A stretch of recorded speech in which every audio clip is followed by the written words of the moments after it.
নমস্কাৰ, welcome to জ্ঞান পোহৰ। আশা কৰিছোঁ আপোনালোক সকলো ভালে আছে। মই আহিব লগা অসমৰ সকলোবিলাক কম্পিটিটিভ এক্সামৰ সহায়ক হোৱাকৈ এটা আছাম হিষ্ট্ৰী ছিৰিজ আনিছোঁ আৰু আজি হৈছে তাৰ প্ৰথমটো পাৰ্ট। গতিকে আশা কৰিছোঁ আপোনালোকে এই ছিৰিজটোৰ পৰা যথেষ্ট লাভান্বিত হ'ব আৰু আপোনালোকে যাতে ছিৰিজটো মিছ নকৰে বাকী পাৰ্টসমূহ, তাৰ কাৰণে এই চেনেলটো আজিয়েই ছাবস্ক্ৰাইব কৰি ল'ব। তেতিয়াহ'লে ব'লক আজিৰ প্ৰথম ভিডিঅ'টো আৰম্ভ কৰোঁ। এতিয়া ইয়াতে সুধিছে, which dynasty was the first to rule the kingdom of Kamrup. গতিকে কোনটো ডাইনেষ্টিয়ে প্ৰথমে আমাৰ কামৰূপৰ যি কিংডম তাতে শাসন কৰিছিল? অপশ্যন এত দিয়া আছে পাল ডাইনেষ্টি, শুদ্ধ উত্তৰ নহয়। য়েছ, বৰ্মন ডাইনেষ্টি ইয়াতে শুদ্ধ উত্তৰ। আৰু এই বৰ্মন ডাইনেষ্টি এষ্টাব্লিছ কৰিছিল কোনে? পুষ্য বৰ্মন দেই, এইটো আপোনালোকে মনত ৰাখিব। পুষ্য বৰ্মন। আৰু আমাৰ কামৰূপত এই বৰ্মন ডাইনেষ্টিয়ে প্ৰায় 300 বছৰ কি কৰে? 300 বছৰ ৰুল কৰে। আৰু এই বৰ্মন ডাইনেষ্টিৰ এজন বহুত ফেমাছ ৰুলাৰ আছিল। সেই ফেমাছজনৰ নাম হৈছে ভাস্কৰ বৰ্মন দেই, এখেতক মনত ৰাখিব। ভাস্কৰ বৰ্মন, ঠিক আছে। আৰু এওঁ এটা ভাল সম্পৰ্ক আছিল হৰ্ষবৰ্ধনৰ লগত, সেইটো মনত ৰাখিব।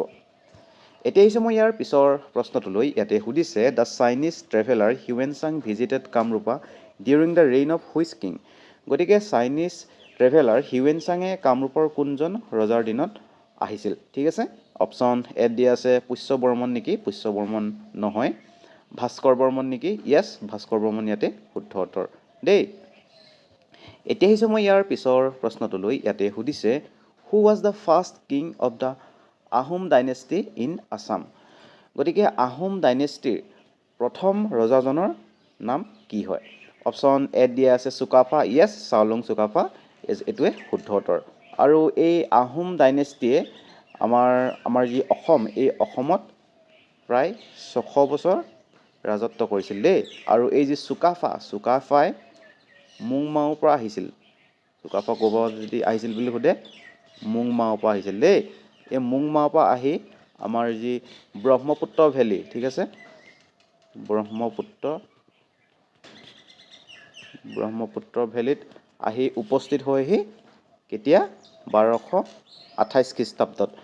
আৰু এই যে চুকাফাই অসমত 1228 খ্ৰীষ্টাব্দৰ 2 ডিচেম্বৰত আহি পায়হি দেই, গতিকে এই দিনটোতে আমাৰ অসমত অসম দিৱস তথা চুকাফা দিৱস উদযাপন কৰা হয়। আৰু এই যি চুকাফাই 1228 খ্ৰীষ্টাব্দত আহি 1253 খ্ৰীষ্টাব্দত কি কয়? চৰাইদেউত আমাৰ যি আহোমৰ প্ৰথমটো ৰাজধানী পাতে। ক'ত পাতে? চৰাইদেউ। এইটো আপোনালোকে মনত ৰাখিব। চৰাইদেউ হৈছে আহোমৰ প্ৰথমটো ৰাজধানী আৰু কেতিয়া এষ্টাব্লিছ কৰিছিল? 1253 খ্ৰীষ্টাব্দত। এতিয়া হৈছে মই ইয়াৰ পিছৰ প্ৰশ্নটোলৈ। ইয়াতে সুধিছে, the battle of Saraighat was fought in which year. গতিকে বেটেল অফ শৰাইঘাট কেতিয়া হৈছিল? মানে শৰাইঘাটৰ যুদ্ধ কেতিয়া হৈছিল? এখন বহুত বেছি ফেমাছ যুদ্ধ হয়, যিখন কাৰ মাজত হৈছিল? আহোম আৰু মোগলৰ মাজত, ঠিক আছে, আহোম আৰু মোগলৰ মাজত হৈছিল। অপশ্যন এত দিয়া আছে 1661 নেকি? এইটো শুদ্ধ উত্তৰ নহয়।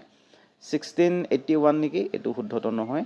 য়েছ, 1671 ইয়াতে শুদ্ধ উত্তৰ, ঠিক আছে। 1671 কাৰ মাজত হৈছিল? আহোম ভাৰ্চেছ মোগল, ঠিক আছে। আৰু এই যিখন যুদ্ধ হৈছিল, এই যুদ্ধখনত আহোমৰ জয় হয় আৰু আহোমৰ পৰা লিড কৰিছিল লাচিত বৰফুকন দেই, এইটো মনত ৰাখিব। লাচিত বৰফুকন,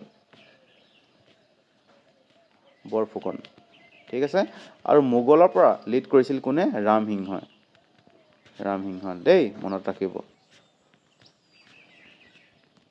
এতিয়া হৈছে মই ইয়াৰ পিছৰ প্ৰশ্নটোলৈ। ইয়াতে সুধিছে, which Ahom general is celebrated for defeating the Mughals at Saraighat. Option এত দিয়া আছে বদন চন্দ্ৰ বৰফুকন নহয়। য়েছ, লাচিত বৰফুকন ইয়াতে শুদ্ধ উত্তৰ। এইখিনিতে মই এটা কথা আপোনালোকক জনাই দিওঁ, আপুনি যদি 2026 বৰ্ষত BEdৰ এণ্ট্ৰেঞ্চ দিবলৈ গৈ আছে, লাগিলে সেইখন শিৱসাগৰ ইউনিভাৰ্চিটি হওক বা গুৱাহাটী ইউনিভাৰ্চিটি হওক বা ডিব্ৰুগড় ইউনিভাৰ্চিটি হওক বা বড়োলেণ্ড ইউনিভাৰ্চিটি হওক, তেতিয়াহ'লে আপুনি টিচিং এপ্টিটিউডৰ এই ই বুকখন বাই কৰিব পাৰে। এইখন বাই কৰিবলৈ হ'লে আপুনি ইয়াতে 59 rupees এই ফোন নাম্বাৰটোত জিপে কৰিব লাগিব। জিপে কৰি আপুনি একেটা নাম্বাৰতে তাৰ স্ক্ৰীনশ্বটটো পঠাই দিব আৰু স্ক্ৰীনশ্বটটো পঠাই দিয়া 24 ঘণ্টাৰ ভিতৰত আপুনি আপোনাৰ হোৱাটছএপত এই ইবুকখন লাভ কৰিব। এতিয়া হৈছে মই ইয়াৰ পিছৰ প্ৰশ্নটোলৈ। ইয়াতে সুধিছে who was the creator of the paik system in the Ahom kingdom. গতিকে পাইক ছিষ্টেম কোনে ক্ৰিয়েট কৰিছিল? চুকাফা নেকি? এইটো নহয়। গদাধৰ সিংহ নহয়। য়েছ, মমাই তামুলী বৰবৰুৱা ইয়াতে শুদ্ধ উত্তৰ। আৰু এই মমাই তামুলী বৰবৰুৱাই যেতিয়া পাইক ছিষ্টেম ক্ৰিয়েট কৰিছিল সেইটো সময়ত আহোমৰ ৰজা আছিল কোন? প্ৰতাপ সিংহ দেই, প্ৰতাপ সিংহ। তো আপোনালোকে মনত ৰাখিব। আৰু এই যি পাইকসকলে কি কাম কৰিছিল? যি লেবাৰ, তাৰপিছত মিলিটাৰী ছাৰ্ভিচ আৰু যি আমাৰ ইনফ্ৰাষ্ট্ৰাকচাৰ ডেভেলপমেণ্ট তাৰ কাৰণে কাম কৰিছিল। ঠিক আছে। আৰু 4জন পাইক, ঠিক আছে, 4জন পাইক মিলি কি হয়? এটা গোট হয় দেই।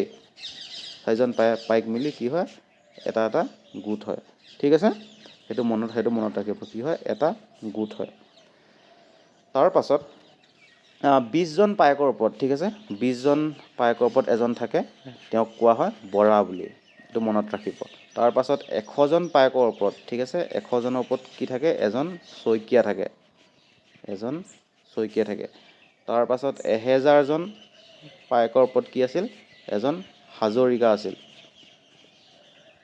হাজৰিকা। এইখিনি কথা আপোনালোকে মনত ৰাখিব। এতিয়া আহিছোঁ মই ইয়াৰ পিছৰ প্ৰশ্নটোলৈ। ইয়াতে সুধিছে the historical site Talatal Ghar was built by which Ahom king. Option এ দিয়া আছে ৰুদ্ৰসিংহ নেকি? ৰুদ্ৰসিংহ নহয়। য়েছ, ৰাজেশ্বৰ সিংহ ইয়াতে শুদ্ধ উত্তৰ। ঠিক আছে। এতিয়া আহিছোঁ মই ইয়াৰ পিছৰ প্ৰশ্নটোলৈ। ইয়াতে সুধিছে Srimanta Sankardev was the founder of which religion movement in Assam. Option এ দিয়া আছে নিউ বৈষ্ণৱিজিম। য়েছ, নৱ বৈষ্ণৱ ধৰ্ম তেওঁ প্ৰতিষ্ঠা কৰিছিল শ্ৰীমন্ত শংকৰদেৱে। গতিকে অপশ্যন এটো ইয়াতে শুদ্ধ উত্তৰ। এতিয়া আহিছোঁ মই কুৱেশ্যন নম্বৰ 9লৈ। ইয়াতে সুধিছে the treaty of Yandabo which brought Assam under British rule was sign in. গতিকে এই যে ট্ৰিটি অফ ইয়াণ্ডাবু, এই ইয়াণ্ডাবু কেতিয়া চাইন কৰা হৈছিল? যাৰ আণ্ডাৰত কি হ'ল? অসম ব্ৰিটিছৰ ৰুলৰ আণ্ডাৰত আহি যায়।